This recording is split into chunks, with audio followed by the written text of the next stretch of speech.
ধন্যবাদ সবাইকে। যারা এই মুহূর্তে আমাদেরকে শুনছেন, আমাদের শুনছেন, সকলকে তপোবন এডুকেয়ারের পক্ষ থেকে শুভেচ্ছা এবং অভিনন্দন।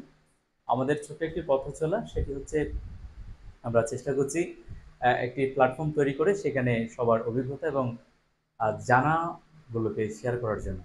তাই আজকে আমরা এসেছি আপনাদের সামনে ছোট একটি বিষয় নিয়ে আলোচনা করার জন্য। সেটি হচ্ছে common mistakes in Bangla. Common mistakes in Bangla বলতে আমরা জেনেছি কমন মিস্টেকস ইন ইংলিশ আমরা স্বাভাবিকভাবে পড়ি, স্বাভাবিকভাবে আমরা জানি, কিন্তু কিছু কিছু কমন মিস্টেকস বাংলাতেও থেকে যায়, সেটি আমরা হয়তোবা আমাদের বেখেয়ালেই আমরা মিস করে ফেলি।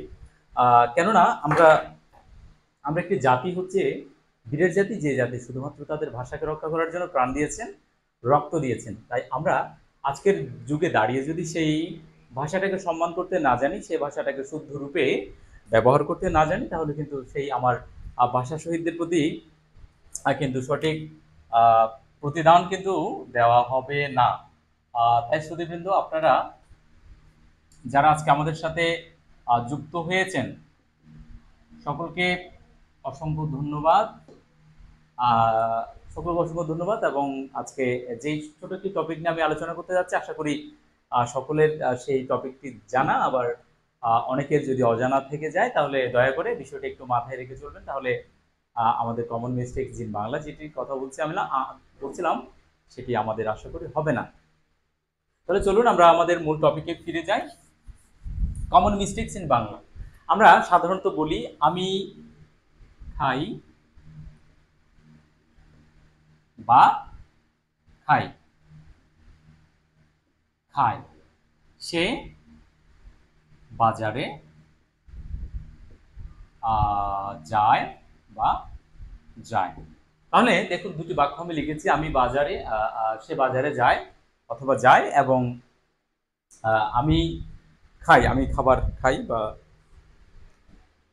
যে কোনো একটা কিছু আমি খাই বা খাই। তাহলে এই দু ধরনের কথা আমরা কোনটা সঠিক কোনটা ভুল সেটি একটু জানার চেষ্টা করবো আমি। আপনারা একটু চিন্তা করুন এখানের মধ্যে কোনটা সঠিক এবং কোনটা ভুল।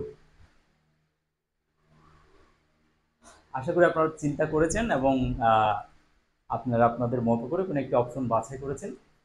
এখন আমি শেয়ার করছি আপনাদের সাথে কোনটা সত্য কোনটা আম, ভুল।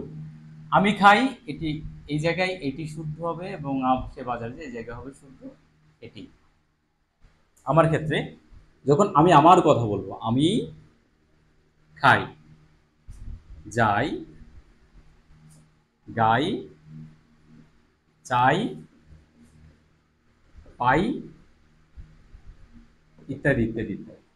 তাহলে দেখুন, আমি যখন আমার কথা বলবো, আমার কথা যখন বলবো আমি, তখন আমি খাই, আমি যাই, আমি আহ, চাই, আমি পাই, ইত্যাদি ইত্যাদি। হ্যাঁ, যখন অন্যের কথা বলবো, সে অথবা কারো নাম যদি থাকে, সৌরভ, সৌরভ বাজারে, বা বাজারে যদি নাই, তাহলে খায়, খায়, যায়, গায়, চায়, পায়।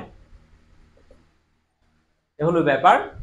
এই শব্দগুলো, এই বাক্যগুলো কিন্তু আমরা দেখা যায় অনেক ক্ষেত্রে আমরা বুঝতে পারি না বা ভুল করি, যে রস্বই হবে নাকি আহ, অন্তস্থীয় হবে।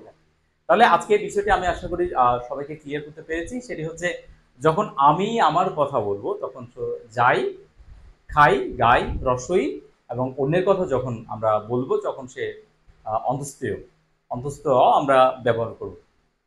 এই হলো একটা ব্যাপার। আরেকটি ব্যাপার, আরেকটি বিষয় আমাদের আছে যেটি আমরা আসলে আহ, ছোটকাল থেকে পড়ে এসেছি, কিন্তু খেয়াল করিনি বলে অনেক সময় আমাদের ভুল হয়ে যায়। এই যে কিছু যুক্তবর্ণ আমরা ব্যবহার করি আমাদের লেখায়, সেই যুক্তবর্ণের ভেতরে কি আছে, কোন কোন বর্ণ মিলে সেই যুক্তবর্ণটা গঠিত হয়, সেটি হয়তো আমরা আমাদের খেয়ালে নেই অনেকের। তাই তেমন একটা দুটো যুক্তবর্ণ আমি আজকের আলোচনায় বলছি। প্রথম হচ্ছে ব্রহ্মপুত্র, আমরা লিখি ব্র, হয় ম, পুত্র। তারপর হচ্ছে বিজ্ঞান। এখন প্রশ্ন হচ্ছে, এই যে যে দুটি যুক্তবর্ণ আমাদের এখানে আছে, এই দুটি যুক্তবর্ণকে আমরা ভেঙে লিখব। হয় ম, বর্গী জ, এই দুটি যুক্তবর্ণের মধ্যে আমাদের যে ব্যাপার সেটি হচ্ছে, এটি আমরা অনেকে কিওর মতো ইউজ করি, কিও, কয়ে স কিও, কিন্তু এই বর্ণটি কিও নয়। আমরা অনেকে লেখার মধ্যে এটা পার্থক্যটা বুঝতে পারি না। সেটি হচ্ছে এই জায়গায় যখন আমরা ব্রহ্মপুত্রেরতে লিখব, সেই জায়গায় ব্রহ্মপুত্রের এই যুক্ত বর্ণের মধ্যে থাকে হ যোগ ম, আর এই জায়গায় থাকে হচ্ছে ক যোগ মূর্ধন্য স। এই দুটো বর্ণ আমরা যখন লিখি তখন হয়তো পার্থক্যটা আমরা বুঝতে পারি না, সেখানে আমাদের ভুল হয়ে যায়। তাই একটু খেয়াল করবেন যে ব্রহ্মপুত্র যখন লিখবো হ যোগ ম, এই জায়গায় পার্থক্যটা হচ্ছে এখানে কয়ের মতো অংশটা থাকবে, এখানে হয়ের মতো অংশটা থাকবে। তো এই একটা ব্যাপার। কয়েশ শিক্ষক, যেমন আমরা লিখি শিক্ষক, শিক্ষা, দক্ষ, ওই জায়গায় হচ্ছে এটা আমরা ব্যবহার করবো। আর এটা হচ্ছে ব্রহ্মপুত্র, ব্রাহ্মী লিপি বা ব্রহ্ম, ওই জায়গায় আমরা এই এভাবে লিখবো, এভাবে লিখবো। তাহলে পার্থক্যটা হচ্ছে এই হয়ম আর হচ্ছে এই এই জায়গাটা, এভাবে হচ্ছে পার্থক্য। তাহলে এই জিনিসটা আমাদের ক্লিয়ার হলো। তারপর হচ্ছে বিজ্ঞানের যে আমরা যুক্তবর্ণটি পাই, এই যুক্তবর্ণের মধ্যে কি কি থাকে, এই যুক্তবর্ণের মধ্যে কি কি আছে যদি জিজ্ঞাসা করি, কেউ বলবে হয়তো বা বর্গী জ, ইয়, বা উ যোগ গ, বা ইয় যোগ বর্গীয় জ, এক্সেট্রা এক্সেট্রা উত্তর আসবে। কিন্তু সঠিক কোনটি, কনফার্ম যুক্তবর্ণ এটি কোনটা, মানে এই যুক্তবর্ণের সঠিকভাবে কোন কোন বর্ণগুলো যুক্ত আছে, সেটি আমরা, আমাদের অনেকের ভুল হয়, সেটি একটু জানিয়ে দিচ্ছি আজকে। এই যে বর্গী জ যোগ ইয়, বর্গী জ যোগ ইয়, এই যুক্তবর্ণে হচ্ছে বর্গীয় জ যোগ ইয়, এবং এটির উচ্চারণটা হবে এমন যে বিজ্ঞান,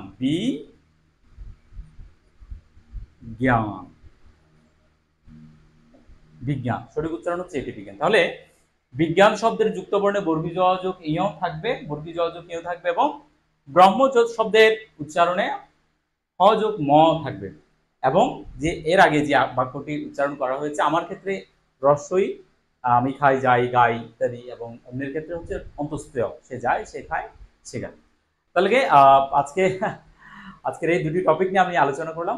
পরবর্তীতে আমরা আরো বাংলা শুদ্ধ করে বলার জন্য, শুদ্ধ করে লেখার জন্য, শুদ্ধ বাংলার চর্চার জন্য যে যে বিষয়গুলো দরকার, আমি চেষ্টা করব আপনাদের সামনে ছোট ছোট ভিডিও করে সেগুলো পৌঁছে দেওয়ার জন্য। আশা করি সকলকে আমাদের সাথে পাবো। ধন্যবাদ সবাইকে এতক্ষণ ধরে ভিডিওটি দেখার জন্য। পরবর্তী ভিডিওতে আসার আগ পর্যন্ত ভালো থাকবেন, সুস্থ থাকবেন, এই শুভকামনা সকলের জন্য। ধন্যবাদ।